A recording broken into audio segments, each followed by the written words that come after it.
नमस्कार बंधुरा सोमा किचेने सबाइके स्वागत। आज के आमी आपनादेर सामने एक भिन्न स्वादेर रेसिपि निये एसेछि। देखेई बुझते पारछेन आमी एखाने माछेर डिम रेखेछि। माछेर डिम दिये कत सुंदर भावे एक रेसिपि बानानो जाय एटाई आजके आपनादेर सामने देखाबो। आमी जानी बंधुरा आपनारा सबाई बानाते जानेन, तबे आमी बाड़ीते कि करे बानाई कि पद्धतिते बानाई सेटाई देखानोर जन्य एई रेसिपिटा निये एसेछि। तबे जोदि भालो लागे ताहले आमार चैनेलटाके लाइक करे आमार पाशे थाकबेन और अवश्यई एकटा सबस्क्राइब करे देबेन। तो चलुन रान्नाटा शुरू करी। एखाने आमी माछेर डिमटा भालो करे धुए परिष्कार करे रेखेछि और एखाने आमी समस्त किछु गुछिए नियेछि रान्नार जन्य। आमी एकटा कड़ाई बसिए नियेछि ग्यासेर मध्ये और एखाने सामान्य परिमाणे एकटु जल दियेछि। दिए आमी जलेर मध्ये एकटु 1 चामचेर मतन आमी हलुद गुঁড়ো दिए देब और सामान्य एकटु लवण दिए देब। दिए जलटाके गरम होते देब। जलटा फुटे गेছে। এই জলের মধ্যে আমি মাছের ডিমগুলো দিয়ে দেব। 2-3 মিনিটের মতন আমি একে একটু সেদ্ধ করে নেব। মাছের ডিমের যে একটা আষ্টে গন্ধ থাকে সেই গন্ধটাও চলে যাবে আর খেতেও কিন্তু ভালো লাগবে।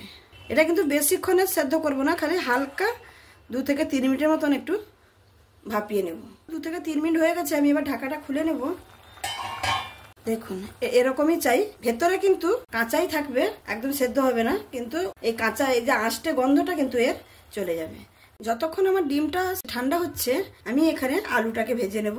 আলুটা ভেজে নেওয়ার জন্য আমি কড়াটাকে ভালো করে ধুয়ে পরিষ্কার করে আবার বসিয়ে নিয়েছি। এখানে সরষের তেল দিয়ে দিলাম। এবার আমি তেলের উপরে সামান্য একটু লবণ আর সামান্য একটু হলুদ দিয়ে দেব। এটা আগে দিয়ে দেওয়ার কারণ হচ্ছে আলুটা যখন ভাজবো তেলটা ছিটকে আসবে না।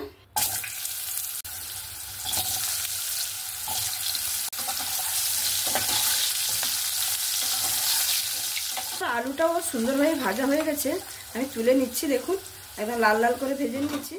ততক্ষণে এখানে আমার ডিমটাও ঠান্ডা হয়ে গেছে। এবার আমি ডিমটাকে হাতের সাহায্যে ভালো করে মেখে নেব। ডিমটা এখানে আমি হাতের সাহায্যে ভালো করে মাখিয়ে নিয়েছি। এবার ডিমের মধ্যে আমি কিছু মশলা দিয়ে দেব। ডিমটা মাখিয়ে নেওয়ার পরে একটা ডিম দিয়ে দেব। এখানে যে পেঁয়াজ কুচি রেখেছি এখান থেকে অর্ধেকটা আমি পেঁয়াজ দিয়ে দেব আর অর্ধেকটা আমি গ্রেভির জন্য রাখবো। কাঁচা লঙ্কা যে কুচিয়ে রেখেছি কাঁচা লঙ্কা সামান্য পরিমাণে একটু দিয়ে দেব। আদা রসুনের পেস্ট 1 চামচের মতন, ধনে পাতা আর এখানে আমি বাইন্ডিংয়ের জন্য কর্নফ্লাওয়ার রেখেছি 2 চামচের মতন কর্নফ্লাওয়ার দিয়ে দেবো। আপনারা চাইলে এখানে বেসনও ব্যবহার করতে পারেন। স্বাদ মতো লবণ, লবণটা আমি বুঝে দেব, যেহেতু আমি সেদ্ধর সময় একটু লবণ দিয়েছিলাম সেই জন্য এখানে একটু সেরকম বুঝে দিতে হবে লবণটা। আর সামান্য পরিমাণে একটু হলুদ দিয়ে আমি এটাকে ভালো করে মাখিয়ে নেব। এখানে কিন্তু বেসন হোক বা কর্নফ্লাওয়ার হোক বেশি দিতে যাবেন না, কারণ বেশি দিলে এই ডিমের স্বাদটা কিন্তু আর পাবেন না, তাহলে অল্প পরিমাণেই ব্যবহার করবেন। দেখুন আমি এখানে মাছের ডিমটাকে ভালো করে কিন্তু মাখিয়ে নিয়েছি। এরকম হাতে এরকম একটু ডালা পাকানোর মতন হচ্ছে, এরকম অবস্থায় রেখে দেব। এবার আমি ডিমগুলোকে ভেজে নেব।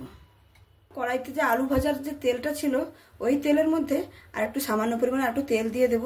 এই বড়াটা একটু ডুবো তেলে ভাজলেই খেতে ভালো লাগে। তেলটা এখানে গরম হয়ে গেছে, আমি এবার একটা একটা করে বড়া ভেজে নেব।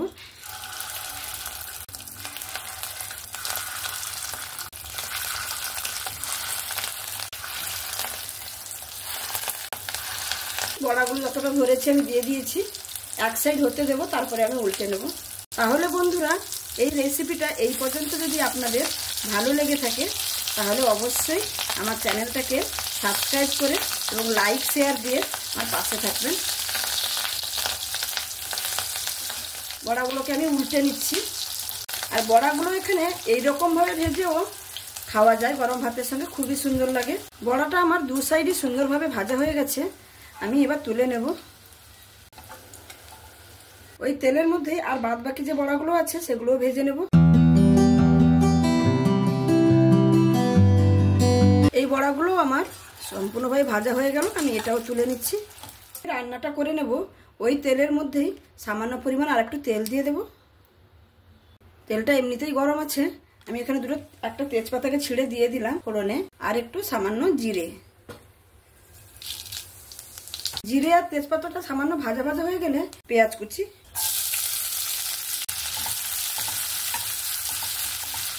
তার সঙ্গে আমি এখানে দিয়ে দেব কাঁচা লঙ্কা কুচি, দিয়ে ভালো করে পেঁয়াজের সঙ্গে লঙ্কার পেঁয়াজটা ভালো করে ভেজে নেব। পেঁয়াজটা এখানে আমার লাল লাল করে ভাজা হয়ে গেছে। এবার আমি একে একে সব মশলা দিয়ে দেবো। যেহেতু আমি এখানে মশলা গ্রেভি বানাচ্ছি সেজন্য পেঁয়াজও একটু বেটে রেখেছি, আমি পেঁয়াজ বাটাটা দিয়ে দেবো। আদা রসুনের পেস্ট দিয়ে করে ভালো করে আবার কষিয়ে নেব একটু।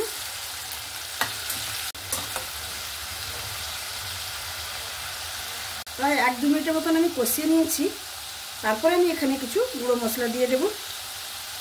গুঁড়ো মশলার মধ্যে হলুদ, কাশ্মীরি লঙ্কার গুঁড়ো একটু কালারের জন্য, সামান্য পরিমাণে একটু ঝাল লঙ্কার গুঁড়ো দিচ্ছি, কারণ লঙ্কা আমি কুচিয়ে দিয়েছি আর সেখানে বড়া ভাজাতেও আমি লঙ্কা দিয়েছি। আর দেবো 1 চামচের মতো জিরে গুঁড়ো আর 1 চামচের মতন ধনে গুঁড়ো। লবণটাও এখানে বুঝে দিতে হবে। দিয়ে ভালো করে আমি এটা কষিয়ে নেব।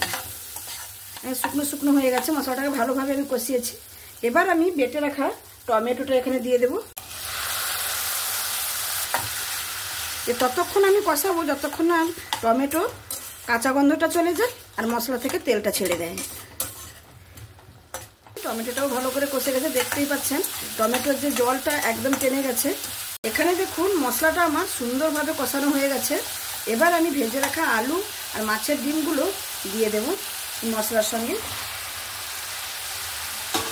যে ভালো করে মশলার সঙ্গে কষিয়ে নেব।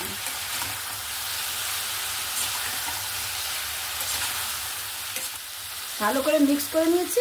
এবার এখানে আমি পরিমাণ মতন জল দিয়ে দেব। দিয়ে যেরকম জুস রাখতে ঝোল রাখতে পছন্দ করবেন সেরকমই জল দিয়ে দেবেন। আমি এখানে জলটা দিয়ে নিয়েছি। এবারে আমি এখানে একটু লবণটা চেক করে নেব। আমি লবণটা চেক করলাম, এখানে একটু সামান্য পরিমাণ লবণ লাগবে। এই লবণটা আমি এখানে দিয়ে দেব। আপনারা অবশ্যই লবণটা চেক করে নেবেন। দিয়ে আবারও একবার নাড়াচাড়া করে দেব। করে দিয়ে গ্যাসের ফ্লেমটাকে লো টু মিডিয়াম করে দিয়ে আমি একটা ঢাকনা দিয়ে দেব। দেখুন দেখতে কত সুন্দর হয়েছে। আলুগুলো সেদ্ধ হয়েছে কিনা দেখে নেব। দেখুন আলু একদম সেদ্ধ হয়ে গেছে। রান্নাটা একদমই কমপ্লিট। আমি নামানোর আগে সামান্য একটু গরম মশলার গুঁড়ো আর একটু ধনেপাতা আবার একটু নাড়াচাড়া করে দেব। রান্নাটা কমপ্লিট। এবার আমি পরিবেশন করে দেখাচ্ছি।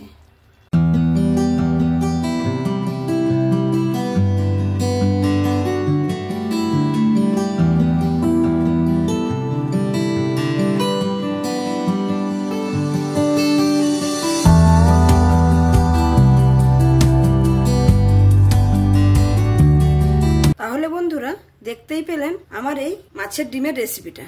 দেখুন কত সুন্দর দেখতে হয়েছে। অনেক বন্ধুরা আছে মাছের ডিম খেতে কিন্তু পছন্দ করে না।